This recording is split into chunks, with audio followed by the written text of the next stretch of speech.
सभी भैयाओं को नमस्कार, सुप्रभात। आप सभी का स्वागत है हमारे YouTube चैनल पर एक नए वीडियो के साथ। आज हम पढ़ने वाले हैं आरोह भाग 2 का दूसरा पार्ट। और दूसरा पार्ट जो है वह है काव्य है, और उसके जो कवि हैं वो है आलोक धनवा। आलोक धनवा का परिचय आज के इस वीडियो में पढ़ेंगे। साथ ही उनके द्वारा लिखी हुई कविता जिसका नाम है पतंग, उस पतंग का सामान्य परिचय पढ़ेंगे। आलोक धनवा का जन्म 1948 ईस्वी में बिहार के मुंगेर में हुआ था। बिहार राज्य के मुंगेर जिले में 1948 में उनका जन्म हुआ। उनके द्वारा लिखी गई रचनाओं में जो प्रमुख रचना है वो है पहली कविता जनता का आदमी। जनता का आदमी उनकी पहली कविता है जो 1972 में आई थी। 1972 में प्रकाशित उनके बाद भागी हुई लड़कियां, ब्रूनो की बेटियां से प्रसिद्धि मिली। यानी इन दो रचनाओं से उन्हें बहुत प्रसिद्धि मिली, जिसमें भागी हुई लड़कियां और ब्रूनो की बेटियां ये बहुत प्रसिद्ध हुई थी। उसके बाद में उनका एकमात्र जो संग्रह है जिसका नाम है दुनिया रोज बनती है। तो इस प्रकार से यह उनकी रचना है। उन्हें प्रमुख रूप से जो सम्मान मिले वो थे राहुल सम्मान, बिहार राष्ट्र भाषा परिषद का साहित्य सम्मान, बनारसी प्रसाद भोजपुरी सम्मान और पहल सम्मान। इतने सारे इनको सम्मान मिले हैं। फिर उनकी रचनाओं में से एक जो रचना लिखी हुई है वहाँ है, जहाँ नदियाँ समुद्र में मिलती हैं वहाँ मेरा क्या है, मैं नहीं जानता लेकिन एक दिन जाना है उधर। अर्थात वो अपने मरने की बात करते हैं कि इस दुनिया से सभी को एक न एक दिन जाना ही है और सबको जाना ही पड़ता है। आगे हम पढ़ते हैं उनका जो परिचय वो आगे पढ़ते हैं। 7वें-8वें दशक के कवि आलोक धनवा ने बहुत छोटी अवस्था में अपनी गिनी चुनी यानी बहुत ही कम अवस्था में उन्होंने अपनी बहुत ही कम कविताओं के माध्यम से बहुत ही लोकप्रियता अर्जित की। यानी 1960 और 1970 के दशक में, यानी 1960 से 70 और 70 से 80 के दशक में उन्होंने बहुत ही छोटी छोटी और गिनी चुनी कविताएं लिखी थी, परंतु उन कविताओं के माध्यम से भी उनको बहुत ही लोकप्रियता प्राप्त हुई थी। सन 1972 और 73 में प्रकाशित उनकी प्रारंभिक कविताएं हिंदी के अनेक गंभीर काव्य प्रेमियों को जुबानी याद थी। यानी उनकी कविताएं भले छोटी थी, बहुत कम लिखी गई, लेकिन उस दशक में जितने भी काव्य प्रेमी थे वो सभी उन कविताओं को जानते थे और उन कविताओं को अपनी मुख जुबानी याद रखते थे। आलोचकों का तो ये भी मानना है, यानी उस समय के जितने भी जो आलोचक थे जो कविताओं के बारे में ये बात करते थे, उनका तो ये कहना है कि उनकी कविताओं ने हिंदी कवियों और कविताओं को कितना प्रभावित किया, इसका मूल्यांकन अभी ठीक से हुआ ही नहीं है। यानी उस समय उन्होंने जो कविताएं लिखी, उन कविताओं का लोगों पर कितना प्रभाव पड़ा, जितने भी काव्य प्रेमी थे उन काव्य प्रेमियों पर कितना प्रभाव पड़ा, इसका अभी ठीक से मूल्यांकन हुआ ही नहीं है। अगर सही तरह से मूल्यांकन किया जाए तो हम देखेंगे कि उनका प्रभाव बहुत अधिक लोगों पर था। इतनी व्यापक ख्याति के बावजूद या शायद उसी वजह से बनी हुई अपेक्षाओं के दबाव के चलते, यानी जब बहुत अधिक ख्याति मिल जाती है, बहुत अधिक प्रसिद्धि मिल जाती है, तो प्रसिद्धि के बाद उस कवि पर एक प्रकार का दबाव बन जाता है। उस दबाव की वजह से ही शायद आलोक धनवा ने कभी थोक के भाव में, यानी बहुत ही अधिक मात्रा में कविताएं नहीं लिखी। होलसेल के भाव में, यानी जिसको कहते हैं ना कि बहुत अधिक मात्रा में, जहाँ बहुत अधिक कविता लिखी जाती है, तो थोक के भाव में कभी उन्होंने लेखन कार्य नहीं किया था। वो कार्य लेखन करते थे लेकिन बहुत ही सटीक कविताओं के साथ, बहुत ही कम करते थे, परंतु बहुत ही गंभीर भावों के साथ कविता करते थे।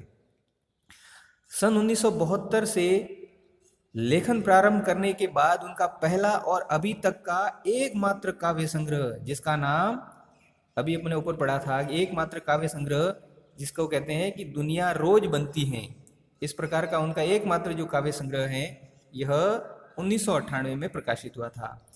काव्य संग्रह के अलावा वे पिछले 2 दशकों से देश के विभिन्न हिस्सों में सांस्कृतिक और सामाजिक कार्यकर्ता के रूप में सक्रिय है। यानी पिछले 2 दशकों से अगर बात करें तो पिछले 20 वर्षों से वो समाज के लिए एक सामाजिक कार्यकर्ता के रूप में कार्य करते हैं। साथ ही संस्कृति को बढ़ावा देने के लिए भी वह समाज में कार्य कर रहे हैं। आगे बात करते हैं, सक्रिय रहे थे। उन्होंने जमशेदपुर में अध्ययन मंडलियों का संचालन किया और रंग कर्म तथा साहित्य पर कई राष्ट्रीय संस्थानों और विश्वविद्यालयों में अतिथि व्याख्याता के रूप में भागीदारी की। यानी वो पिछले 2 दशकों से सांस्कृतिक सामाजिक कार्यकर्ता के रूप में भी सक्रिय हैं, साथ ही साथ उन्होंने जमशेदपुर में जो अध्ययन मंडलियां हैं, यानी जो अध्ययन करने वाले लोग हैं, उन मंडलियों का संचालन किया, ऐसे संगठन बना करके उनका संचालन किया।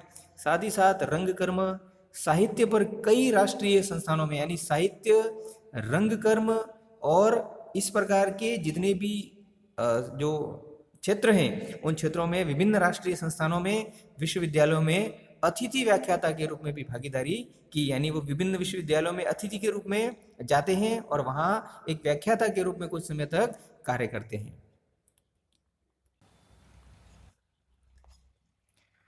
अब हम बात करते हैं उनके द्वारा लिखी हुई हमारे कोर्स में शामिल जो कविता है, उसका नाम है पतंग।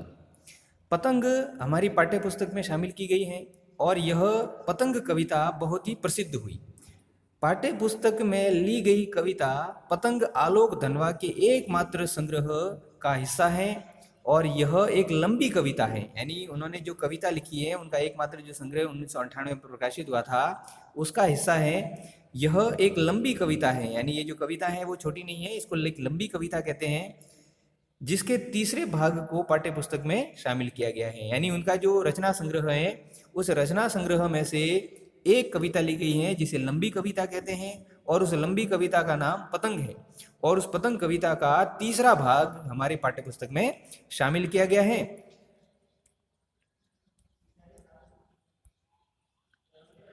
पतंग के बहाने, यानी पतंग कविता में बच्चों के जो भाव हैं उनको व्यक्त किया है। बच्चे पतंग उड़ाते हैं, पतंग उड़ाते समय उनके मन में क्या क्या भाव आते हैं, किन किन प्रकार की इच्छाओं का उनमें समावेश होता है, क्या क्या उमंग उनके जीवन में आती हैं। तो इन सभी बाल सुलभ इच्छाओं और उमंगों का चित्रण उन्होंने इस कविता में किया है। यानी पतंग तो एक बहाना है, परंतु उस पतंग के बहाने उन्होंने इस कविता में जो बच्चों की इच्छाएं होती हैं, बच्चों में जो उमंग होती हैं, उस उमंग और उनकी इच्छाओं का बहुत ही सुंदर चित्रण किया है। बाल क्रियाकलापों और एवं प्रकृति में आए परिवर्तनों को अभिव्यक्त करने के लिए सुंदर बिंबों का प्रयोग इन्होंने अपनी कविता में किया है। यानी उन्होंने अपनी कविता में बच्चों के जो क्रियाकलाप होते हैं उनको व्यक्त करने के लिए और साथ में प्रकृति के अंदर जो बदलाव होते हैं, प्रकृति में जो एक प्रकार के परिवर्तन आते हैं, उन सभी परिवर्तनों को अभिव्यक्त करने के लिए उन्होंने सुंदर बिंबों का प्रयोग किया है। बिंब से तात्पर्य है प्रतीक, यानी उन प्रतीकों का प्रयोग किया है जिससे हमें यह स्पष्ट होता है कि किस प्रकार से कविता में उनको शामिल किया गया है। तो उन प्रतीकों का प्रयोग किया गया है, उन प्रतीकों का उपयोग करते हुए उन्होंने प्रकृति में परिवर्तन और बच्चों की जो इच्छाएं हैं, उनके जो क्रियाकलाप हैं, उनको व्यक्त करने का कार्य किया है। पतंग बच्चों की उमंगों का रंग बिरंगा सपना है। यानी जिस प्रकार से पतंगे रंग बिरंगी होती हैं, कई प्रकार के रंगों को लिए हुए होती हैं, ये सारे के सारे एक प्रतीक के रूप में कि बच्चों के अंदर भी इस प्रकार के रंग बिरंगे सपने होते हैं। उनके उमंग जो है, उन उमंगों का रंग बिरंगा जो सपना है वो उन पतंगों के माध्यम से बताते हैं। आसमान में उड़ती हुई पतंग ऊंचाइयों की वे हदें हैं, बाल मन जिन्हें छूना चाहता है और उसके पार जाना चाहता है। यानी पतंग जब बच्चा आसमान में उड़ाता है तो पतंग के साथ साथ वह बच्चा स्वयं भी उड़ता है। यानी उसे ये लगता है कि जिस प्रकार से पतंग आसमान में उड़ रही है, मैं भी उस पतंग के साथ में आसमान में उड़ रहा हूँ। और बाल मन उन ऊंचाइयों की हदों को, यानी हदें यानी सीमा, हद से तात्पर्य है सीमा, तो जो बाल मन है यानी बच्चे जो हैं वो पतंग की ऊंचाइयों के साथ उनकी सीमाओं को पार करना चाहता है और बालक का मन उन सीमाओं को छूना चाहता है, अर्थात आसमान में उड़ना चाहता है और उसके पार जाना चाहता है, अर्थात आसमान की उन सीमाओं के आगे निकलकर उससे भी आगे जाना चाहता है और उसको जाने का प्रयत्न करता है। क्योंकि कविता में कवि ये बताता है कि जब बच्चा आसमान में पतंग उड़ाता है तो उसे ये लगता है कि इसके आगे भी बहुत सारा ऐसा क्षेत्र है जहां पतंग को मैं उड़ाना चाहता हूं। अब पतंग तो वो उड़ाता ही है, साथ साथ में वो ये भी सोचता है कि मैं भी उसके पार जाना चाहता हूं। उनका मन उन सीमाओं को छूना चाहता है, वहां तक हम अपनी उड़ान भरना चाहता है। तो इस प्रकार से यह कविता आगे बढ़ती है। फिर कवि आगे कविता धीरे धीरे बिंबों की एक ऐसी नई दुनिया में ले जाती है, अर्थात कई प्रकार के बिंबों का प्रयोग किया है, कई प्रकार के प्रतीकों का प्रयोग किया है। अब बिंबों और प्रतीकों की बात करें तो कुछ बिंब ऐसे होते हैं जो दृश्य बिंब, यानी कुछ ऐसे शब्दों का प्रयोग किया जाएगा जिससे हमको लगेगा कि इसमें कोई आवाज हो रही है, तो इसको सॉरी उसको कहते हैं कि इसमें कोई दृश्य दिख रहा है, तो उसको दृश्य बिंब कहते हैं। कोई ऐसा लगेगा कि इसमें कोई आवाज हो रही है, तो उसको हम कहेंगे जैसे यह जो है वो ध्वनि बिंब है।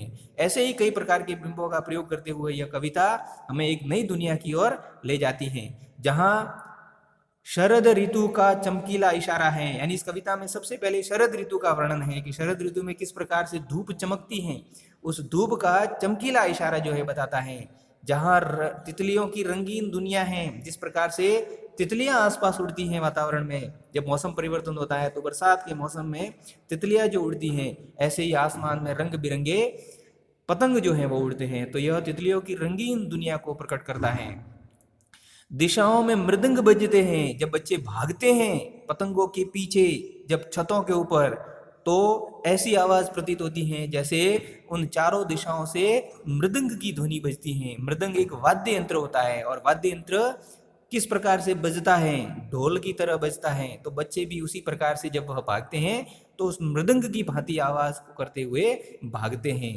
जहां छतों के खतरनाक कोनों से गिरने का भय है, क्योंकि बच्चे जब पतंगों के पीछे भागते हैं तो उसे ये नहीं दिखता कि मेरे आसपास क्या खतरा है, कहाँ से मैं गिर सकता हूँ या कहाँ मुझे चोट लग सकती है। नहीं, बच्चे को तो सिर्फ और सिर्फ पतंग नजर आती हैं और वह पतंग के पीछे ही भागता है, वह पतंग को ही उड़ाता है। तो इस प्रकार से खतरनाक कोनों से गिरने का भय है, तो दूसरी ओर भय पर विजय पाते बच्चे हैं। और फिर जब बच्चे भागते भागते उन खतरनाक कोनों से बचकर निकल जाते हैं, तो उस भय से जब वो बचते हैं तो उनके अंदर एक प्रकार का विजय गर्व समाहित होता है।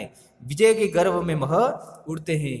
जो गिर गिर कर संभलते हैं, यानी जो बच्चे गिरते गिरते संभलते हैं और पृथ्वी का हर कोना खुद ब खुद उनके पास आता है। और जब इस प्रकार से बच्चे उन पतंगों के पीछे भागते हैं तो स्वयं गिर करके संभल जाते हैं, और गिर गिर कर जब संभलते हैं तो पृथ्वी का हर कोना, पृथ्वी का हर क्षेत्र उनके कदमों में आ जाता है, उनके पास आता है, और इस प्रकार से वह खुद आ जाता है।